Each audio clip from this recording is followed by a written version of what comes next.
and welcome to the Sports Outlet. Today I'm joined here by Ajaj and Otto Gomez. This edition we're going to talk about baseball. The World Series just ended. We're going to recap that, and we are going to talk about basketball. The season just started, and we'll get some previews, some predictions for the year, talk about what we've seen. So let's start talking about baseball. The World Series, biggest event in the baseball calendar, obviously. The Royals beat the Mets 4-1 in a 5-game series. In a 7-game series. They were dominant. What do you think? I got to say, as a Yankee fan, I was rooting for the Mets here. I got to say, I know there's some controversy around that, but the Mets are like our little brother. You know, you got to root for them. Like, they don't succeed that much, you know. Like, once they get their chance, you got to root for them. But I felt kind of bad for these Mets. It was such a magical season for the Mets. Like, just last half season, too. Yeah, especially. Just like, they kept strong because there's so many injuries and struggles in the beginning of the year, but then they came back, you know, so many magical moments, walk-offs, all that kind of stuff. But then, you know, it lost that magic at the end with Matt Harvey, you know, 8 innings, you know, keeping his team alive in the elimination game, and then just blows it. You know, it felt like the magic was just sucked out of it. Yeah, so what do you think about Terry Collins' decision there to leave him in? Personally, I think he should have left.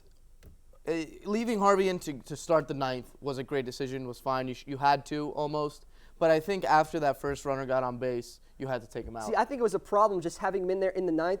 You had to commit one way or the other because Familia likes coming in with a fresh inning. Familia's I think any closer does. Yeah. So you had to stick with Harvey the whole way or go with Familia. Once Harvey gave up that first hit, I think he should have just stuck with him anyway. Okay. I don't know about you, but that's how I feel about it, at least. Okay. What do you think about the Royals just as an overall team, how they did this series? Now, that is a magical team. I know I was saying the Mets are magical, but the Royals just like 7th inning comebacks, 8th inning, 9th inning comebacks all year long. I don't know. What do you like about these players on this team? They're young. A lot of young guys from Stockus Hosmer, Kane, Salvador Perez, World Series MVP. They're young guys. They're farm system guys, so they haven't got. They weren't on the roster 4 years ago. Right, exactly. And the Royals have been feeling real good about their farm system for a while now because they've had these guys and they believed in these guys and they developed these guys. I think they're going to be good for a really long time. The Royals are going to be really good for a long time. And I think they developed enough of a winning culture to keep these guys around when contract. The fans are very passionate, that's for sure. Right, they don't have a big market, but I don't know if you saw pictures of the parade last night. Oh, no, it was crazy. The people were crowded. You couldn't even see the players. They just wanted to be there, though, just to tell their kids about it. It might not happen again. Exactly. And I think even though they're small market players, other players will want to come to Kansas City. Yeah, definitely now. Because such a good atmosphere. Right, it's a winning atmosphere, absolutely. And they're going to be good for a really long time. They might go to the World Series next year. Oh, I wouldn't doubt it. I honestly wouldn't doubt it. As far as the Mets go, and it's interesting, I mentioned this because they're, I think, the opposite. Really? Yeah, the big storylines surrounding the Mets right now are they going to re-sign Cespedes or they're going to re-sign Daniel Murphy? Right. Daniel Murphy is a below average, in my opinion, second baseman. Now, let me tell you this. Fielding or hitting-wise? Average. He's an average. He hit 14 home runs, and that was a career high this year. Home runs aren't everything. No, I know, but he made 2 big errors in the World Series, and he only took his team there, though, by hitting like 6 home runs in a row or something crazy. Yeah, but that was an outlying performance. Like, that will never be done by anybody ever again. It's one of the greatest performances in postseason history. You can't just ignore that. No, I know, but that's never going to happen again. He's going to get paid more money just because of that habit, more money than he deserves, is what I'm saying to you. And so that's another reason why I think the Mets should not pay him. The other reason is because, first of all, Cespedes is a better player, so he's a high priority. Of course. Second of all, and I think more importantly, the Mets have to pay their starting pitching somewhere or another. And Matt Harvey's going to is going to want a lot of money, and I have friends that say he's going to want to go to New York to the Yankees. Right. Yeah. It just seems inevitable. But they need to pay these guys. Matz, Wheeler, DeGrom. But they still have a couple years. These guys aren't free agents this year. No, I know, but Cespedes wants a long-term deal. Right now. Because he's had so much trouble. Yeah, finding one exactly. And Murphy probably does too. Murphy's on the tail end of his career, and he only has so many good years left. But even without those two guys, you don't think these Mets can compete anymore? No, I don't. I think, for example, Cespedes was brought in, took the worst National League lineup to a pretty good one. Not an elite one, a pretty good one. He did just enough. So if you don't, let's say if you don't sign Cespedes, you go back to a not an above average lineup, which is a big problem. Even before Cespedes got there, Uribe and Johnson back in there, and David Wright was injured. He came back into the lineup. David Wright's not going to be the same player he ever was. That back injury is very, very bad. Nobody comes back from that. It's very unfortunate. He's got an offseason to rest up. I guess, but I just feel like he won't be the same. He has a lot of miles, and I'm not hating on the Mets here. It's just unfortunate. I just knew the types of trades they did for Uribe, for Cespedes, those were win now trades. keep in mind the Cueto trade on Kansas City. That was a win now trade because Yeah. Cueto might not get re-signed. I don't think he Right. will, and I Hey, don't it think he worked for should. him. Yeah. Right. It's a win now, and they won. So that's justifiable. Whoever you trade away because you won. So both teams did that, but I think the Royals are in so much a better position going forward. And I think also in the National League, the Cubs are gonna be the team, and the Cardinals Right. are always gonna be hot, but are always gonna be a good team. But I think the Cubs are just gonna be very, very good for a long Right, time. very young and probably the best coach in baseball Best right now. One manager, of the best yeah, Joe ever. Madden. Yep. I agree, but I don't think you can count the Mets out of it. I think they're Okay. just as good as the Royals when it comes to next year. Just looking at their Wow. pitching prospects, you Yeah, know, but and what they just have the going pitching? right now. Pitching can take you pretty far, and their lineup is still solid. A lot of young guys in the lineup too. They're just getting better anyway. Yeah, I just think it's gonna be what you really need to do first is secure like make a decision, sign or not or don't re-sign Cespedes and Murphy. Once you do that, then you can start looking for future Right. for different things. I don't think they should re-sign Murphy again. Cespedes, you have, which is a good problem. You have a lot of outfielders out there. Cespedes is a liability in center. Well, with his arm, I think he makes up for his Nah, fielding. yeah, but he says he's not a center field. Like he personally says he's not, and he made a Rather big be a error. corner guy, probably. Yeah, Yeah. probably a corner guy. And like, what do you do with Granderson? Do you get rid of Granderson? Do you Oh, put I him on don't- the bench? You need his leadoff hitting. Yeah, no, Granderson was a revelation for the Mets this Right. year. You got to Exactly. keep him in there. Exactly. So that's I guess a good problem for Terry Collins. I'm about to say Joe Madden. For Right, he Terry got an Collins. extension too. Yeah. Yeah. Exactly. He deserves it. They like him. It was a confidence-building performance by the organization. I know Cespedes was like a win-now trade, Uribe, Johnson win-now Yeah. trades. But, it built a lot of confidence in the organization. I think they'll carry that into next year. Yeah, I hope so. It's and I know you were saying that it was a magical year, but I personally hope that the Mets do well. I don't know, it's just better around baseball, good atmosphere, great team. I don't know, I just thought it was like cool wearing the Mets uniforms. Like they look good, Yeah. and they haven't done that for a really long time. Yeah, the Mets fans deserve this. Yeah, absolutely. After a long time, I think they'll be competitive. The Nationals are always a very good team, with Bryce Harper being arguably the best player in the league next year, and they're going to be, and with Dusty Baker, the new acquisition, Right. as They the can only manager. get better because last year's about the worst the Nationals could have been. Yeah, honestly. and they were still above 500, so there's a lot of Right. potential on that team. Yeah, so I think that wraps it up for baseball. When we come back, we're going to be talking about the beginning of the NBA season. Talk about how the Warriors have been, how bad the Rockets have been. Talk about a lot of different players. Steph Curry has been just out of his mind. My boy. Yeah, exactly. So stay with us. And we're back on the Sports Outlet. Now we're going to talk about the NBA season. Just started 4 or 5 games into the season. We're going to talk about what we've seen so far, what we expect to see, what we want to see, what we don't want to see, and just an analysis of players, teams. Let's start with the defending champs, Golden State, the Warriors. They've been great. Steph Curry has been balling. Out of his mind. Yeah, Yeah. exactly. What do you think? Well, 3 performances of 20-point quarters so far this season. Only one other player said that so far this season. Steph Curry is a revelation. Some say he didn't deserve the MVP last year. Some I say don't LeBron agree. James, James Harden. Steph Not Curry, James Harden. he deserves it. I mean, most valuable player to his team. The guy's playing out of his mind. He's a revelation as a player, and no one has seen a player like this in a very long time, Yeah, no one shoots as well as him that often. It's been incredible. Every single year he shoots more threes. Shoots 44%, 43%, which is 40% is elite. And Right. he shoots 43, 44%. He's breaking his own records every Yeah, year. exactly. And Klay Thompson is a very, very good shooter as well in the Borderline all-star. right in the backcourt. Draymond Green is another great player, extremely underrated player. Stretch by the way. four, Right. who can shoot the outside shot, brings the big men out. Very important, and they used him a lot in the I was about to say World Series in the NBA Finals last He was year. huge in the finals. With Steve Kerr made a great switch because he had Andrew Bogut originally playing the 5, but once they were down in the series, they moved Draymond Green to the 5. That really changed him. That's another big thing with the Warriors going on right now.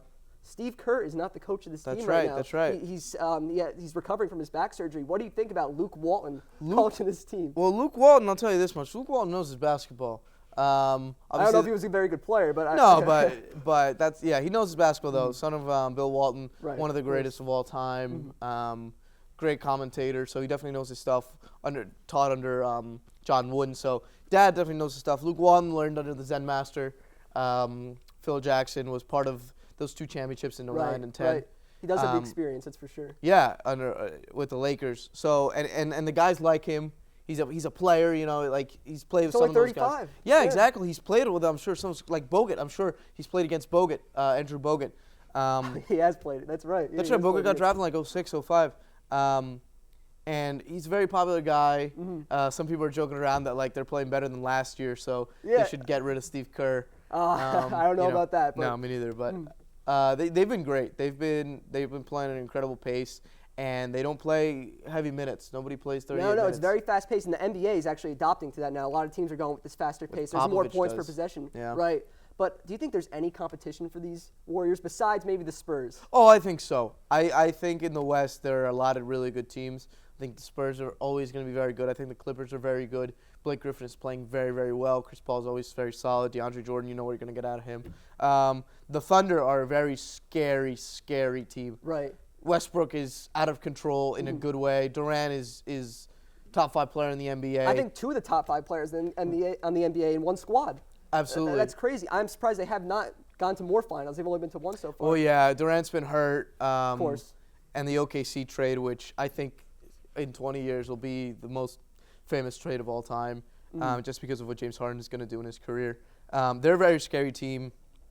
And even teams like the Rockets have a chance. Now, Speaking keep in of mind, James Harden. yeah, speaking of, they have not gone off to a good No, start. I think that has a lot to do with Ty Lawson being added to the team. No, Ty Lawson, really good player, but Yes. will he gel with James Harden, you think? You know, two very different play styles. I know Lawson's a bit of a distributor, but still, he wants to control the game, you know, and James Harden wants to control the game, Absolutely. obviously. Do you think these two will be able to gel this season? Yeah, I think so. I think they're very good players and good players. I think the best players value winning over anything else, and I think they'll adapt because they know they can be successful. Now, James Harden has to just find a shot. He's like 3 of 32 from 3 Something from crazy 3-point like that. range. Yeah, he has to find a shot. He has to find his game, and they'll gel. They're going to be very good. I promise. Kevin McHale's a good coach. I'm sure he'll Yeah, get it together. yeah, and they're just they gave the Clippers like a hard time last year. Oh, they beat him. Right, exactly. And they gave, I think they're a solid team. And Dwight Howard, when he comes back, when he's fully healthy, I mean, he'll be good because he's a very smart player. But Same will thing he with James ever Harden. be fully healthy? That's No, the question. with Howard. but he has enough experience and enough just raw athleticism left that That's he'll be true. able to not put up like Orlando numbers, but put up like solid numbers. Let's see. Let's talk about Karl Anthony Towns, first overall pick. Right. Back-to-back double-doubles in his first 2 games. Incredible stuff. That's crazy. I mean, number 1 overall pick. I guess it's deserved, right? Yeah, but he's 19, turning 20 next week. Yeah, and I think it's great that he has Kevin Garnett, you know, bringing him up a bit. I Yeah. like that the Wolves did that. It was a weird move for the Wolves to get a veteran presence like that on a team that wasn't going to win for years. But you know, Yeah. it's working out. He's a mentor. Yeah, and he Garnett. comes back home to where the fans love him, and Right. where he loves Minnesota. So I agree. He's been great. Karl Anthony Towns, I think, is going to be really good. He was picked on upside pretty much, even though I think he was great at Kentucky. I think Calipari used him very well, and he showed he played well. It wasn't even just the upside that he showed. I think he was just as good as Jahlil Okafor playing in college. But I think he's going to be very good. Now, number 2 overall pick, D'Angelo Russell for the Lakers. Let me just say this. Look, the Lakers are very, very, very bad. Yes, definitely. They're And, just- and Kobe Bryant's not helping him out right now. No, he's also very bad. He even said that he was very bad. I Yeah. think he said he sucks, I believe, is Yeah, the term yeah, he he used to said. describe himself. But I don't know about these Lakers. You know, I feel bad for Kobe almost. I know he's won a lot, but just for him, this isn't what he's used to. Yeah, but Kobe. he's also not helping. Like, he himself is not pass. He's taken just as many shots as he's passed the ball. Yeah, Which is incredible. That's not Kobe. No, It you looks can like a pass the different ball guy. 3 times in a possession. You can only shoot once, pretty much.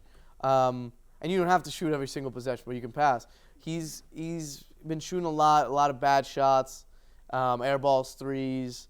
I don't know. I Do you think put the any of that on the coach, though? You know, yeah, I absolutely. I Byron think Scott has not had a very good coaching record. His no, entire career. and he hasn't been very good at substitutions. He's taking players out when they're hot. And controversy between the players too. They don't really like him. it right, seems. right, and he just lets Kobe do whatever he wants, and I don't think it's the time anymore to do that. I agree. Real quick, Jahlil Okafor has been great. It's still a project in Philadelphia, so you can't really talk much. But Philly is a Kristaps, project themselves. But Yeah. yeah, Kristaps Porzingis. Oh my God. my guy in New York. We were laughing our butts off when they picked this guy, Kristaps Porzingis. This was a joke of a pick, but now we're all really excited about this guy, Kristaps Yeah, Porzingis from yeah. Latvia. Like, he looks pretty athletic for a 7'1" guy. Yeah, a little taller. He gets up there. He's like 7'3". He's the tallest guy on the court. Now, there were so many talks about him being picked 4th but for me, the laughter stopped after a little while because the coverage would not stop. And it's Right. like, all right, this guy has to be a pretty big deal. And he wants to be in New York. He loves it. He's a young guy. Oh, but he's passionate. He's not he some loves it. Darko Milicic. I think No, this no, guy's and he legit. wants to be like, if he was in Minnesota, he wants to be in the spotlight, wants to be in New York. And he's been playing pretty well. He got his first double-double the other day against the Spurs. Yeah, I think the Knicks Dunked aren't going to over compete Aldridge. right now, but I think he's a good building block for these guys. Yeah, and I think if they do okay, Melo won't get traded. If they're very poor. If they do very poorly, I think he will. Sells the stadium out too. Yeah. Melo, so you got to keep him. Yeah, and Kristaps I think is going to be very good and it's important that Melo gets there. So Melo doesn't have to play the 4, plays the 3. Right, that's better for Melo. Yeah, I in my think so. opinion. Some people. Yeah, I'm very excited for the next season. You could be optimistic. I'm excited for him as a player. Just right, you got a bunch of young guys, Jeremy Grant too. So right. it can only get better from here. Yeah. So I think that wraps up our show today. We talked about baseball, we talked about basketball. So we'll see you next week on the Sports Outlet. But in the meantime, if you're interested in joining LTV, please like us on Facebook or email us at ltv@dcnj.edu. For Lions Television, I'm here with Matt AJ. I'm Otto Gomez. Have a good one, folks.